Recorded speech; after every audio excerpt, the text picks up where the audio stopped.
thing is though, when you talk about the long-term ramifications, nobody is getting evicted right now because cities and states have basically shut down evictions and the courts aren't even open and so forth. So, but people aren't just excusing rent. They're saying, okay, look, if you can't pay rent this month, just pay it back later. But who's really going to pay that rent back later when they weren't working during that time? A typical middle-class person, they're just going into a hole. So chances are there's going to be a lot of rent lost by the landlords. And look, at the end of the day, landlords are seen as villains in the society. No one feels sorry that a landlord can't pay his mortgage.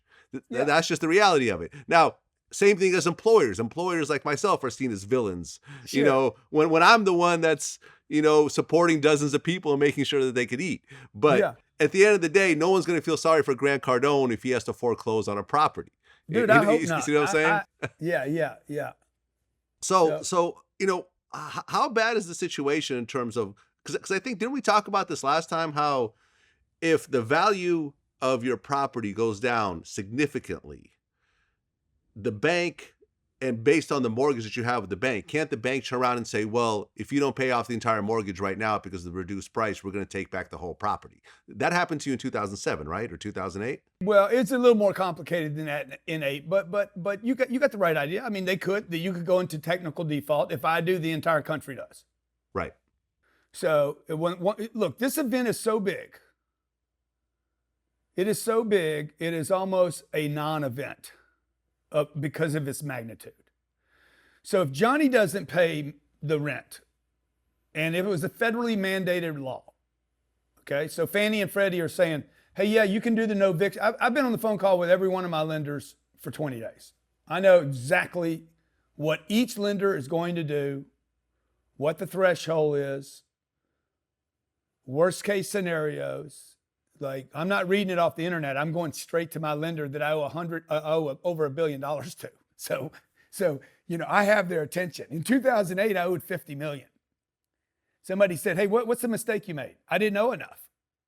So for all your viewers that already hate my guts, hey guys, here's the deal. You got to owe them a bunch to get them to pay attention to you. And the mistake I made last time was not because I had debt. It was because I didn't have enough debt. And every time I hear this bullshit about the government's going to no evictions, the natural law is that people will pay. We saw that in March already. Now, that's the natural law. Then there is the law. Okay, good. Okay, so if the federal government says I can't evict, then that puts a lot of pressure on the lenders to not collect the mortgage. Because if you think people hate landlords, how do they feel about banks? And then how do they feel about the government?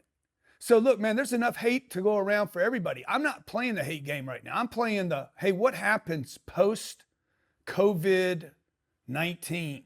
That's what I want to know. I want to be in a position not to make the mistake I made last time. And the mistake I made last time was I didn't go out and buy a bunch of real estate after this shit happened. So I was on a call the other day. There's over $100 billion worth of real estate on this call. Many of these guys know more about real estate than they forgot more than I know. And they asked a question on that call: how much of value's been hit? And Grant, you can go first. I said, I ain't lost a penny.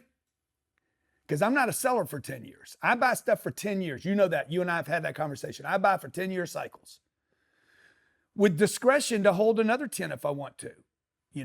Some of my real estate I may never sell. So this is that Warren Buffett idea. And so I said, if you guys are sellers, please let me know because I'd love your number. I'll call you in about 9 months when you're ready to sell, because there's no way you're ready yet. So for all of you out there that you think, oh my God, there's going to be blood in the water and I'm going to go out and I'm going to buy real estate and I'm going to steal stuff now. You're not going to do anything right now. There is nothing to do right now in April 15th or whatever the date is. There won't be anything to play on until probably November, December, maybe January next year. If there is anything. That's when it's going to get real bad, you think? I'm just saying there's not, the people that are being trouble on deals are going to be like a guy built 300 units and he's coming out of the ground right now. He's got 30 of them rented, pre-leased. He's not going to be able to service all the loans he's got on this deal. Well, yeah, I mean the friend of mine that I talk to all the time, who's in DC, who has I think like a 150 unit deal that he's a partner of. He told me just this morning that right now 70% of the people are paying rent in his complex. They need 75% to break even. So he's actually cutting checks right now to keep things going. So Yeah. hopefully things are going to improve. Different areas, different situations, I understand, but it's going to be tough for Yeah. everyone. What's his rent? Do you know the average rent there? I do not. Probably a little bit higher than what you're talking about, because we're talking Yeah, about Washington. exactly. See, that's what I was going to say. 'Cause Washington D.C. is a more expensive area than Florida. Exactly. So, this is the thing about recessions. When you're in a recession, this is who gets hit first. The people that make the most money in a company need to be the ones that are most scared. Okay, if you're overpaid in your job, not in your head, by the way. I'm talking about if you're overpaid in your job based on everybody else. If you're the top 3, 4, 5 people most paid in your company, you're at risk in a contraction, because they're not going to cut the little guy without cutting some of the beefier people. If you're not tied to revenue, you're at risk. Okay, and number 3, if you're new, you're at risk. Like, we let people go at my company 3 weeks ago. I let 42 people go. So 30 of those 42 people we had just hired in the previous 30 days. I knew we were going remote. It was impossible for me to educate, train, to bring them on, to get them incubated into our system, to make them part of our culture. I said, what am I doing here? This is nuts. And my team was like, they're great people. I said, I understand they're great people, but would you hire them today? No. Good. Then we have to let them go today, because this happened. First of all, I was sick in January. I think Corona's been through the country once. I was so sick, Vlad. Like, I lost 2 days of my life. I do not remember those 2 days. And it was almost like, it didn't feel like a normal flu to me. It felt like a synthetic flu. It felt like something had been put in me that was synthetic, that was artificial. So for all your conspiracy people, because I know, man, you bring them in like fucking crazy, dude. It was something. I'm 63 years old. How old am I? 62, something like that. I have never ever felt a Monday and a Tuesday. I woke up on Tuesday afternoon and said, "Hey, what day is it and what month is it?" I had no clue.